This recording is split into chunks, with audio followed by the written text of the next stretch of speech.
এই দুনিয়ার পুরো জীবনটা এটা হচ্ছে লালসাময় একটা জীবন, লোভ, মরিচিকা, মায়াজাল।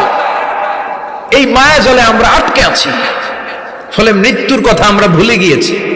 পাগলের মতো ছুটছি, আরো টাকা লাগবে, আরো খ্যাতি লাগবে, আরো যশ লাগবে, আরো দাপট লাগবে। আমার এত টাকা দিয়ে কি হবে? এত সম্পদ দিয়ে কি হবে? এত ব্যস্ততা দিয়ে কি হবে তোমার? স্টপ, থামুন, অনেক হয়েছে। আন্না,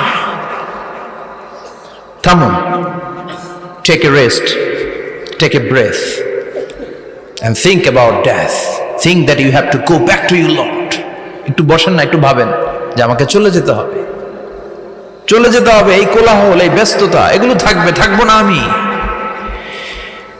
সাইয়েদনা ওমর ফারুক বলেছেন, মুতু ক্বাবলা আন তামুতু, মরার আগে একবার মরো। হাসিবু ক্বাবলা আন তুহাসাবু আলাইকুম, তোমার হিসাব নেওয়ার আগে তুমি একবার নিজের হিসাবটা করো না। কাগজ বের করে একটু লিখো না কি কি ভালো কাজ করছিলা, যেগুলো দিয়ে নাজাতের ওসিলা হতে পারে। 1 2 3, আর কি কি আকাম কুকাম করছো দেখো না, লিখে দেখো তোমার অবস্থাটা কি। মরার আগে একবার মরো। মরার আগে খাটের মধ্যে শুয়ে শটান করে চোখ বন্ধ করে একবার মরার ভান করে দেখেন কেমন লাগে। চোখটা বন্ধ করেন আর ভাবেন আপনি নাই, কি কি হতে পারে ভাবেন। আপনার ছেলেমেয়েরা কান্না জুড়ে দিবে, আপনার প্রাণের স্ত্রী বিলাপ শুরু করে দিবে, বন্ধু বান্ধবের চিৎকার আর মাতম, স্থানীয় এলাকার মসজিদে ঘোষণা, অমুক এলাকার নিবাসী অমুক ভাই অমুকের ছেলে অমুক দুনিয়ায় নাই। সব আত্মীয়রা চলে আসবে, ফেসবুকে স্ট্যাটাস দেয়া হবে, সবাই সবাইকে জানাবে বিকাল 4টায় অমুক হাই স্কুল ময়দানে আপনার জানাজা। ছুটে আসবে, সবাই ছুটে আসবে আপনাকে শেষ বিদায় দিতে, গুড বাই জানানোর জন্য, আল ওয়াদা, বিদায় জানাতে আসবে সবাই। 4 তাকবীর দিয়ে আপনার জানাজা হবে, অশ্রুসিক্ত জানাজায় আপনার বিদায় হবে। কাঠের খাটিয়ার মধ্যে করে কাঁধে তুলে আপনার কবরে নেওয়া হবে। আগে থেকে খুঁড়ে রাখা কবরটার মধ্যে আপনারে বিছিয়ে দেয়া হবে। বাঁশের কচি দিয়ে তার উপরে মাটির চাপা দিয়ে সব চলে যাবে। ভাবেন না একবার চোখ বন্ধ করে, this is the circle of life, this is the nature of life. এটা সবার হবে, আমার হবে, আপনার হবে। এত মায়া, এত ভালোবাসা কই যাবে? কেউ থাকবে না, সবাই আপনার অন্ধকার কবরে রেখে দিয়ে চলে আসবে। উপরে বাঁশের কঞ্চি, তার উপরে মাটির চাপা, অন্ধকার আর অন্ধকার। এই অন্ধকার যেন শেষ হতে চায় না, শুধুই অন্ধকার, ঠিক কিনা? এজন্য আমাদের চলে যেতে হবে। দাদা গেল, চাচা গেল, মামা গেল, আমাদেরকেও যেতে হবে, জোরে কোন ঠিক কিনা?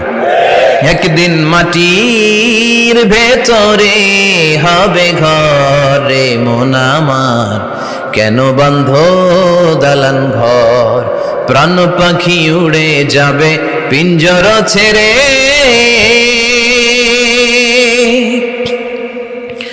ধরা ধামে সবই রবে, তুমি যাবে চলে।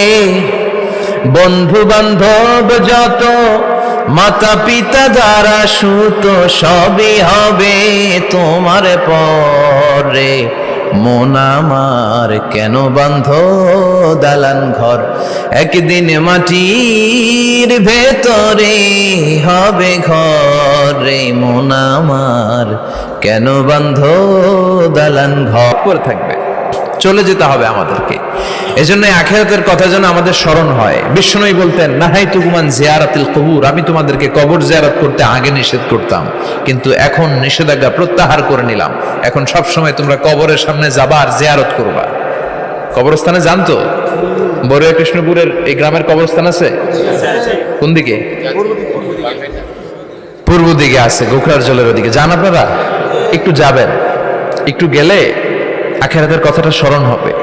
ওখানে ছোট শিশুরা শুয়ে আছে, কিশোর যুবকরা আছে, আপনার মতো তাগড়া যুবক, মুরব্বীরা আছে। এরা এই এলাকায় থাকতো, এরা আকাশ থেকে নেমে আসে না, এই এলাকার সন্তান আজ নাই।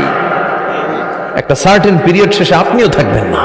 This is the nature of life, this is the circle of life. ছোট্ট শিশু হয়ে এসেছিলেন, শৈশব, কৈশোর, যৌবন, প্রৌঢ়ত্ব। আগে ছিলেন সিঙ্গেল, বিয়ে করে হয়ে গেলেন ডবল।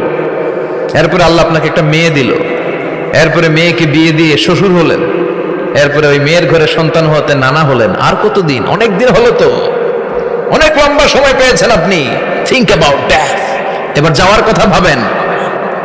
আখিরাতের সামানের কথা ভাবেন, ফিরে যেতে হবে। কি শক্তিশালী যুবক, বার্ধক্য চলে আসলে লাঠি ছাড়া চলতে পারে না। কুচকুচে কালো দাড়ি সাদা হয়ে যায়, দাড়ির শুভ্রতা, বয়সের ভার, রং ধরা যৌবন জং ধরে শেষ, ঠিক কিনা? This is the circle of life. যুবক ভাইরা, এটাই জীবন, চলে যেতে হবে, কেউ থাকতে পারবে না, ঠিক কিনা? এটা রিমাইন্ডার আল্লাহ এই সূরার ভেতরে দিয়েছেন যে তোমাদেরকে ফিরে যেতে হবে, এই লোভ লালসা ছেড়ে দাও। রব্বুল আলামিন বলেন, আলহাকুমুত তাকাসুর হাত্তা যুরতুমুল মাকাবির। ও গোলাম, দুনিয়ার সম্পদ, লোভ লালসা তোদেরকে পাগল বানিয়ে দিয়েছে। এই লোভ পাগলামি কোনোদিন তোদের থামবে না যতদিন না তোরা কবরে ঢুকবি, ঠিক কিনা? কার কথা? আল্লাহ বললেন, দুনিয়ার সম্পদ আর লোভ আর মোহে তোমরা গাফেল হয়ে গিয়েছো। আখিরাতের কথা বেমালুম তোমরা ভুলে গিয়েছো, কিন্তু আখিরাতে তোমাদের যেতেই হবে, কবরের বাড়িতে তোমাদের ঢুকতেই হবে, ঠিক কিনা? যেতেই হবে, আমরা ভুলে যাই। আলহাকুমুত তাকাসুর, অতিরিক্ত পাওয়ার লোভ, বেশি বেশি খাওয়ার লোভ, বেশি বেশি জমানোর লোভ মানুষকে গাফেল বানিয়ে দিয়েছে। এটা মানুষের স্বভাব, আরো চাই আরো চাই, এই স্বভাবটা আছে না নাই? দেখবেন ছোট বাচ্চারা মসজিদের দোয়া অনুষ্ঠান শেষে জিলাপি দেয় না? বড়ে কৃষ্ণপুর কি দেয়? আগে বাতাসা দিত না, এখন কি দেয়? জিলাপি দেয়, মিষ্টি দেয়। তো মসজিদের 2-3 গেট থেকে যদি দেয়, ছোট বাচ্চারা দেখবেন এদিক দিয়ে কয়েকটা নিয়ে আবার ওই গেটে লাইন ধরে। ওর হাত হলো ছোট হাত, ওর হাত ভর্তি জিলাপি, আর নেওয়ার জায়গা নেই, এরপর আরেক জায়গায় লাইন ধরছে, আরো লাগবে, আরো লাগবে, এই আরো আরো আরো চাই।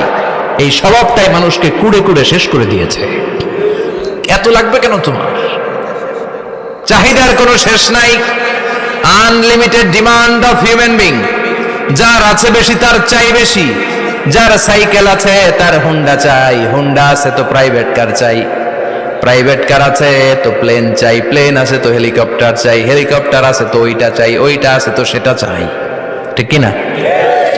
এলাকার মেম্বার যে হয়েছে চেয়ারম্যান হতে চায়, আছে না নাই? চেয়ারম্যান সাহেব এমপি হতে চায়, আছে না নাই? এমপি সাহেব মন্ত্রী হতে চায়, আছে না নাই? মন্ত্রী সাহেব প্রধানমন্ত্রী হতে চায়, আছে না নাই? কিন্তু এই দেশে সুযোগ নাই, কথা কন। এই দেশে প্রধানমন্ত্রী সিলেক্টেড, 2-3 জনের বাইরে কেউ প্রধানমন্ত্রী হতে পারবি না, ঠিক কিনা? আমার এই জীবনে তো আমি 2-3 জনই দেখলাম। বেগম খালেদা জিয়া, মাননীয় প্রধানমন্ত্রী শেখ হাসিনার ছোট্টবেলা দেখেছি এরশাদকে, আমরা তখন ছোট। তো মানুষের চাহিদার কোনো শেষ নাই, যার আছে বেশি তার চাই বেশি। এজন্য বিষ্ণু বলেছেন, উনজুরু ইলা মান হুয়া আসফালা মিন, তোমার চেয়ে যে খারাপ আছে ওর দিকে তাকাও। ওয়ালা তানজুর মান হুয়া আ'লা মিন, তোমার চেয়ে যে ভালো আছে ওর দিকে তাকায়ও না, তোমার চেয়ে যে খারাপ অবস্থানে আছে ওর দিকে তাকাও। অনেকে নিজের অবস্থান নিয়ে সুখী না, এরকম আছে না নাই? আল্লাহ আমার এটা দিল না রে, ওইটা দিল না রে, পাইলাম না রে, কিচ্ছু হয় না, কি করব জীবনে, হতাশ। আসলে আছে কিন্তু অনেক, কিন্তু শুকরিয়া নাই, ডাকাত, ঠিক কিনা? নিজের অবস্থান নিয়ে সুখী না, কিন্তু অনেক লোক আছে তারা আপনার অবস্থানে পৌঁছতে চায়। তাদের দিকে তাকিয়ে দেখেন, আপনি যে অবস্থানে আছেন এই অবস্থানে পৌঁছাটা অনেকের কাছে স্বপ্ন। তারা প্রতিনিয়ত সংগ্রাম আর স্ট্রাগল করে যাচ্ছে আপনার অবস্থানে পৌঁছতে, আর আপনি এটা নিয়ে সন্তুষ্ট না। শেখ সাদির নাম শুনেছেন? বালাগাল উলা কাশাফাদ দুজা, এই কবিতাটার রচয়িতা ইরানের বিখ্যাত এক কবি। উনি একবার আর্থিক সমস্যার মধ্যে দিয়ে সময় কাটাচ্ছেন, টাকা নাই, পয়সা নাই, পায়ে দেওয়ার মতো জুতা নাই। উনি খুব দুঃখ পেলেন, হায় রে, আমি ইরানের এত বড় কবি, আমার পায়ে দেওয়ার মতো জুতা নাই। দুঃখ ভরা মন নিয়ে রাস্তায় হাঁটতে বেরোলেন। হাঁটতে হাঁটতে হঠাৎ দেখলেন একটা লোক শুয়ে শুয়ে কাঁদছে, ওই লোকটার 2টা পাই নাই, পাই নাই। উনি সেজদায় পড়ে গেলেন, আল্লাহর কাছে ক্ষমা চাইলেন, আল্লাহ অনেক দিয়েছো, শুকর আলহামদুলিল্লাহ। এজন্য যেই পরিস্থিতিতেই থাকি না কেন আমরা কি পড়বো? জোরে বলেন, কি পড়বো? এজন্য আল কানাতু মিনাল ইসলাম, অল্পে তুষ্ট থাকার নাম হলো ইসলাম। সম্পদ লাগবে কিন্তু সম্পদের পাহাড় লাগবে না, ঠিক কিনা? অল্প খান, অল্প পড়েন, অল্প জমান, অল্পের ভেতরে বরকত ঢুকায়া দিছে কে? দেখবেন যাদের সম্পদ অল্প তারা সুখী বেশি। জরিপে এটা দেখা গিয়েছে, অনেক সার্ভেতে এটা এসেছে, যারা সম্পদশালী এরা দুঃখী বেশি। এদের দুঃখ বেশি, টেনশন বেশি, খুব স্বাভাবিক। টাকা যার বেশি, রোগ তার বেশি। টাকা যার বেশি, টেনশন তার বেশি। টাকা যার বেশি, ঘরে শান্তি তার কম। আছে না নাই? ঘরের ভেতরে অশান্তি, ছেলে কথা শোনে না, ছেলে টানে গাঞ্জা, মেয়ে করে পরকিয়া। আছে না নাই? স্ত্রী কথা শুনে না, ভালোবাসা নাই, ঘরটা জাহান্নামের টুকরা। রোগ বালাই, এক একটা হসপিটাল বিল পরিশোধ করতে মাসে 5 লাখ 10 লাখ। আছে না নাই? কিছু খেতে পারে না, ডাক্তার একেবারে ডায়েট মেনু বেঁধে দিয়েছে। Diet, very diet menu. এটা এটা এটা এটা কিছুই খাবেন না, শুধু গরু খাবেন না, খাসি খাবেন না, চিংড়ি খাবেন না, খালি ঘাস খাবেন। ইচ্ছে মতো ঘাস খাবেন, মানে ঘাস জাতীয় যত আইটেম আছে সব খাবেন। শাক খাবেন, সবজি খাবেন, সালাদ খাবেন। গরু, চিংড়ি, মুরগি, গোশত, ইলিশ কিছু খেতে পারে না। তাহলে রোগ বেশি, খাওয়ার মজা নাই, ঘরে সাংসারিক শান্তি নাই, খালি ব্যারাম আর ব্যারাম। ঠিক কিনা? কিন্তু সম্পদের পাহাড় ঘটেছে। আর অল্প যারা খায়, অল্প পড়ে, রিক্সাওয়ালা, কুলিওয়ালা, অল্প বেতনের চাকরি, কিন্তু হক হালালি মেনে চলে, দেখবেন শান্তি আছে অনেক। হ্যাঁ, বাসা ভাড়া দেয়, ফ্যামিলি চালায়, বাচ্চাদের স্কুল বিল, এরপরও মাস শেষে 1-2 হাজার টাকা হাতে থেকে যায়। আর ওর প্রতি মাসে 10 কোটি টাকা ইনকাম, তারপরও ব্যাংকের ঋণ আছে না নাই? সুখ কারে বলে? কিভাবে আপনি সুখকে ডিফাইন করবেন? সুখ তো টাকায় কিনা যায় না। শান্তি টাকা দিয়ে হয় না, শান্তি দেওয়ার মালিক কে? শান্তি আছে অল্প খেয়ে শুকর করার মধ্যে, শান্তি আছে আলহামদুলিল্লাহর মধ্যে। চিল্লায় বলেন ঠিক কিনা? এজন্য অল্প খাবো, অল্প পড়বো, অল্প জামাবো, অল্পের ভেতরে বরকত দিয়েছে কে? দেখেন, ধনী ভাইরা খেতে পারে না, কিন্তু রিক্সাওয়ালার কি সমস্যা হয়? রিক্সাওয়ালারা সব খেতে পারে। কুলিওয়ালা, দিন মজুর, এরা একেবারে স্লিম সুঠাম দেহি, মেদহীন পেট, পেটে কোনো মেদ নাই, ভুড়ি নাই। আর কোটিপতিদের মেদ আছে না নাই? এত বড় বড় পেট। ঠিক কিনা? আমাদেরও পেট আছে, তবে হালাল পেট। এটা হারাম টাকা দিয়ে এই ভুড়ি বানাই নাই আমরা। ছেলে বলেন ঠিক কিনা?